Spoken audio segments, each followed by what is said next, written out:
Hello, hello, hello. This is Ifeoma Odunlami, immigration attorney from the Odunlami law firm. How are you guys doing today?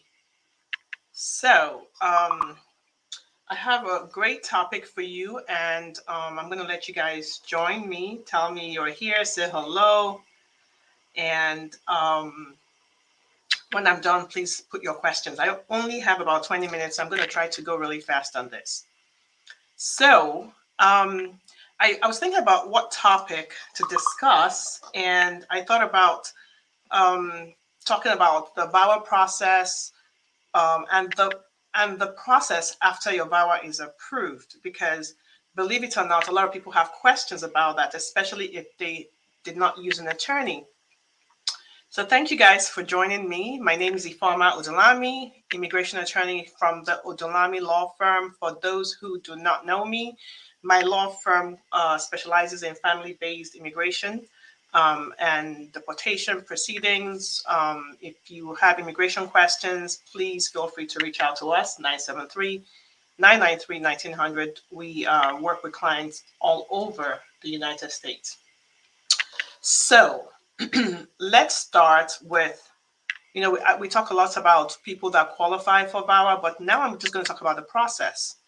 So the process of VAWA depends on if you're here in the United States and I'm going to talk about abusive, the marital portion, because there's a different category for people who are applying VAWA as children or people who are applying for VAWA as parents of U.S. citizens. So what I want to talk about right now is VAWA from the position of a married couple. So if you're married to a U.S. citizen, the process is different for you and compared to you marrying to a green card holder. And it's also different for your children, whether they are here in the United States or whether they are abroad. So let's start with those who are married to U.S. citizens, because that's the one that you guys are most familiar with, because a lot of you are married to U.S. citizens, and it's really, I guess, the most straightforward in terms of the process. Not that it's more complicated if you're not married to a U.S. citizen, really. So if you're married to a U.S. citizen, what is the process of VAWA? You apply for VAWA, and you file the I-360, which is a form for VAWA. And at the same time, you apply for you can do a one-step and apply for the adjustment of status, which is the from I-485 package, which includes the 765, which is a work permit, the I-131, which is a travel permit, and you should always remember to put in form I-864W, which says that you're exempt from the affidavit of support requirement. Okay, don't forget that, I-864W. So when you file for the VAWA, because you're married, you were married to a U.S. citizen or were married to a U.S. citizen, and you were abused in that relationship, it's a one-step filing. You get your prima facie, you get your work permit, you get a travel permit, and then if your VAWA is approved, what is the next step? That's what I want to talk to you about. So when your VAWA is approved, you will get a letter from the VAWA office. And actually, you're going to get three things, right? You're going to get the I-360 notice of approval. You're going to get the notice of deferred action, right? And then if you have children who were dependents or derivatives, which are children under the age of 21, single, then you will also get a notice of dependent child. You have to have a notice of dependent child for each child, right? So those are the three notices you get. And then, because you filed it in a one step, right, VAWA will communicate with the field office to let them know that, the case has been approved. And the next thing you expect is to get either an RFE from the field office, typically telling you to do your I-693, or if they want to do biometrics again, they will send you a request for biometrics. And at some point, they will ask you to come for an interview, even though I have to tell you the interviews are being waived now, which is great. So In that case, if you submit your I-693, usually based on an RFE, request for evidence, you should expect, if you have no inadmissibility issues, because it's not, you don't automatically get a green card just because you filed for VAWA. If you have inadmissibility issues or things that make you inadmissible, and you didn't file a waiver, or the waiver has not been responded to, then they're likely going to call you for an interview. And if you're not admissible, you may not get your green card. If there are no inadmissibility issues or the waiver has been approved, then you should get your green card. So that is the person who's filing for VAWA based on the fact that they're married to a U.S. citizen, right? Okay, guys. So, hi, Alaji, how are you? Thank you guys for joining. So the next one I'm going to discuss is those who filed VAWA and they were married to a green card holder, legal permanent resident. So the process for them is different. So they're going to file the I-360 because they have to wait for their priority date to be approved. So it's not automatic. They can do an adjustment of status. They file the I-360. When the I-360 is approved, they also will get the I-360 notice of approval, the notice granting deferred action, and the notice of dependent child, right? Hi, Cecile, thank you for joining. They will get all of that, right? And then they have to wait. So with the I-360 and the approval, the deferred action basically means that USCIS is saying that they will allow them to stay here, they will allow them to work, and they will basically allow them to stay here and work until they can adjust their status. So the deferred action basically is what it is. USCIS is not going to deport you because there's a deferred action. It's like DACA. DACA is a deferred action. So it's not really a legal status, right? It's just a permission to stay here until you can adjust your status, okay? Now, the thing about this deferred action is this, right? Because you filed the I-360 and you have you are able to get a work permit through the filing of the I-360, because you have to get apply for work permit. You have to reapply for this work permit when when the date, when the work permit expires. And when you apply for the a new work permit, remember this is really important. In your cover letter, you must request for the extension of your deferred action status. All right, guys, I'm going to repeat this again. This is really important. When you're renewing your work permit, you must request for your deferred action status to be extended. All right? And so you wait for your priority date to be current, and when it's current, then you can file for the adjustment of status, the I-485.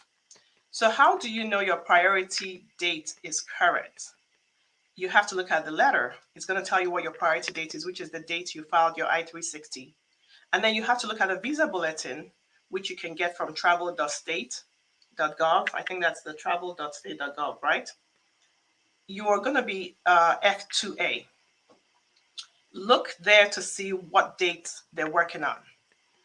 If it's a date before,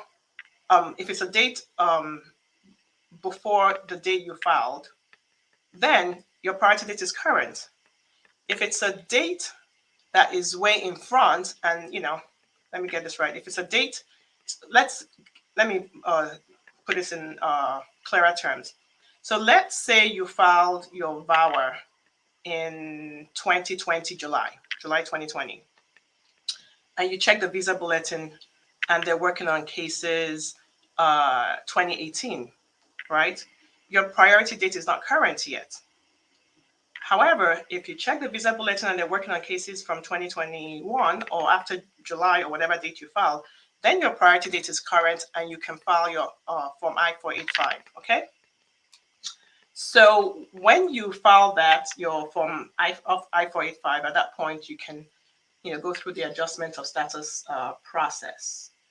So, all right. So now let's talk about for those people who file for who have children who are derivatives, the process is also different for them depending on whether they are here in the United States or whether the children are in their home country.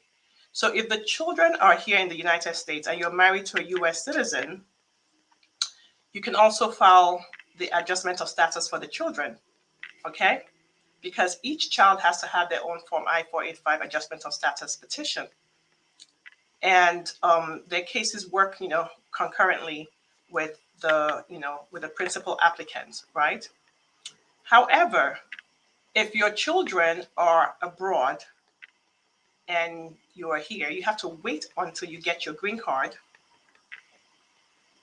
And then you can file a form called the Form I-824, which is really a form that tells USCIS to instruct the National Visa Center to begin consular processing so that they can send all the documents to the appropriate consular office abroad. All right?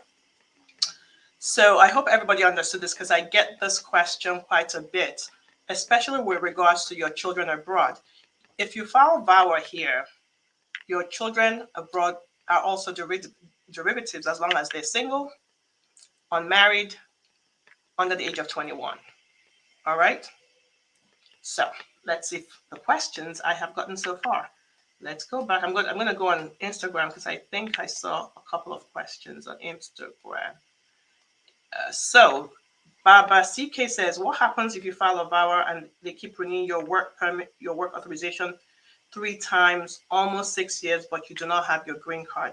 That is a really, really long time. For 6 years, you have a VAWA case pending for 6 years. That's a really, really long time. So there are 2 things you can do. You can file, first of all, you want to check the visa processing times, because you want to make sure that that it's passed, and it is 6 years. VAWA is taking about 3 years now. So you can file a writ of mandamus, which is asking the court to tell USCIS to act on your case. That's really one way to do it. Or another way to do it, which is less effective in my opinion, is you first of all, you contact USCIS and ask them what the heck is going on. You file an e-inquiry, you contact your congressman, you know, those don't really work. I've never heard of a VAWA case that took 6 years. So I don't know. I'm thinking that you really should talk to an attorney so that they can do some inquiries on your behalf, okay? All right, Baba CK. All right, let's go to the next question. So let me go to, let's see. Hi, Cecile, how are you? Thank you for joining me from East Brunswick, New Jersey. Hello, NM. So Alaji says, will I get my EAD if my priority for the I-485? Will I get my EAD if my priority for the I-485? I don't really understand the question, but I think what you're asking is, will you get your work permit if you filed an I-485? Yes, you will get a work permit pursuant to the I-485 if you filed it, concurrently. Or even if you didn't file concurrently, whenever you file the I-485, you file an I-765, you will get a work permit through the I-765. Now, if it's somebody who didn't file an I-485, they have to wait until their VAWA is approved for them to get a work permit. So that's a difference. If you don't file an adjustment of status application at the same time you file your VAWA, you're not going to get a work permit until your VAWA is approved. If you file an adjustment of status together with your VAWA application, you should expect to get a work permit, because when you file the adjustment of status, you hopefully also filed an I-765 with the I-485. Hope that answers your question, Alaji. Alaji also says, will I get my EAD if my priority date for the I-485 retrogresses? Alaji, you're not asking the right question, because your I-485, first of all, ask yourself this. Were you married to a US citizen, right? If you were, did you file an I-130 and an I-485 together? If you filed it together, you will get your work permit. There's no retrogression. You're not waiting for a priority date. you're only waiting for a priority date if you were married to a green card holder. And in that case, your priority date, you have to wait until your priority date is current to file for an adjustment of status if you're here in the United States. Does that make sense? All right, I hope that makes sense to you. Then Joe Abisa says, please, what is the visa page website to check? Let me get this page for you. It's travel, hang on, let me get it. Travel.state.gov. Sometimes what I actually just do is I just type visa bulletin. That's what I do, visa bulletin. And this is May 2023, because the visa bulletin, the information there changes every month. So you want to check it every month to see what, so it's a whole link here, travel.state.gov/content/travel/legal/visa-law. So the easiest thing to do is I can put the link when I get off, but the easiest thing for you to do is just Google visa bulletin for whatever month you're looking for, and it will pull it up on travel.state.gov website, okay? All right, and like I said, if you're married to a green card holder, you're under the category F2A under family-sponsored preference, okay? All right, so let's see, the next question is, IJ Zanzi says, what happens after you submit RFE and my marriage is 2 years already? Please, what's the problem of it taking this long for them to respond? IJ, it's really hard for me to tell you why it's taking this long. I don't really think anybody knows why USCIS is taking a long time with responding to certain petitions. We just know that a lot of petitions are taking a long time. Some of it is due to the COVID when they were working at half capacity. Some of it is due to the prior administration that really put everything into a backlog because they were insisting on interviewing every single body and just they made things so difficult. So that could be it, or maybe the person who's working on your case hasn't gotten to it. It could really be that. I mean, it's really hard to tell you what the reason is. Some cases get their decisions earlier. Some cases get theirs later. But what I will encourage you to do is to go to the visa processing website and put in your immigration type case and see what the average length of time is for cases like yours. Now, if it's taken a long time, and a marriage that is, what happens after you submitted RFE and my marriage is 2 years? Now, your marriage is 2 years, but you didn't tell me when you submitted the petition. So say you submitted the petition 4 years ago, that's a long time. So look at the visa processing website and see what the average length of time is. If it's way past, then like I said, you have the option of filing a writ of mandamus, which is really effective because with a writ of mandamus, you're suing the court. You're suing USCIS, and the court is basically telling USCIS to make a decision on your case. It's not telling them to decide your case in your favor. It's just saying that a decision has to be made on your case. And each time we filed a writ of mandamus for our clients, within a week, we have gotten a response. And in our case, it's been favorable. So that's one way if you're really looking to get a response. Or you can go through the other method of doing an e-inquiry, calling your congressman, and those are very questionable whether they work, quite frankly.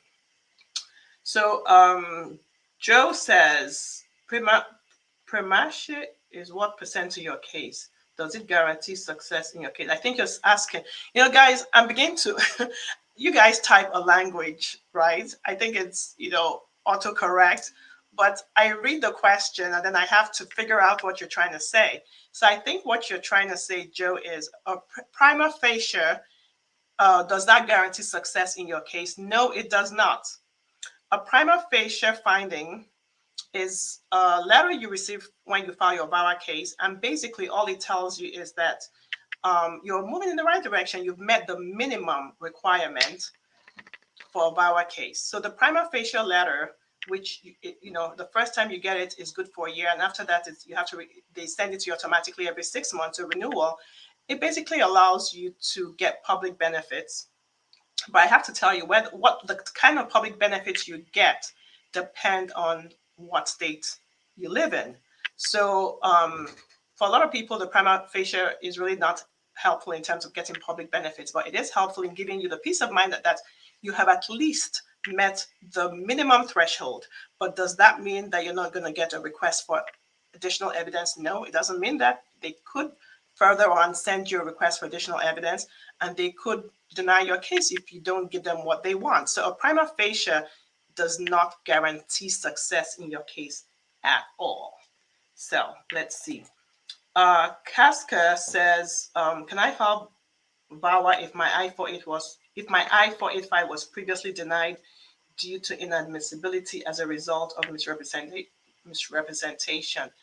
Hi, Casca. This is a really good question. Now, I don't know the misrepresentation in your case, and I don't know whether a waiver will cure it. But if you have inadmissibility in your case, you can still file VAWA, but you have to file a 601 waiver. Now, a waiver is discretionary, so it doesn't mean that it's going to be approved. And the bottom line is, it really depends. I would need to know what the misrepresentation is. And with the filing a waiver, with VAWA cases, you're allowed to prove extreme hardship to yourself as well, which is different from other waiver cases where you have to prove extreme hardship to a spouse, a spouse or a parent. So the good thing about VAWA is, of course, they recognize that you're not trying to prove extreme hardship to your abuser, so they allow you to show extreme hardship to yourself. So yes, in a nutshell, without knowing the details of your case, you can file VAWA if your I-485 was previously denied due to misrepresentation, but you should talk to an attorney to see how they can assist you with that, okay? All right, so let's see. Guys, I have to go because I have something at 2:30. Sasha says, what about when they send you biometrics for your I-360, I-485? That's good, Sasha. If you file a VAWA case, they need to get your biometrics. They need to see the biometrics is taking your fingerprints, and they use that to run a criminal record check on you, okay? And I think that's it, guys. I'm sorry I need to step off, but let me answer one more question. Hija Rose says, my mom was here 11 years ago. She had to go back because my dad passed while my sister's case was pending. What do you advise on this case? So Hajia, I don't really understand the question, but this is a question that would benefit from calling my office so that we can get information about what happened, and we can definitely assist you. And the last question for sure is, hello, Miss Ijoma, I have a bothering question that I need to ask you. I recently traveled to Nigeria with an expired conditional green card with an extension letter. Is there cause for alarm? No. If you have your expired conditional green card, you have your extension letter, you're good. All right, guys, I got to run. Thank you so much, and I will be back next.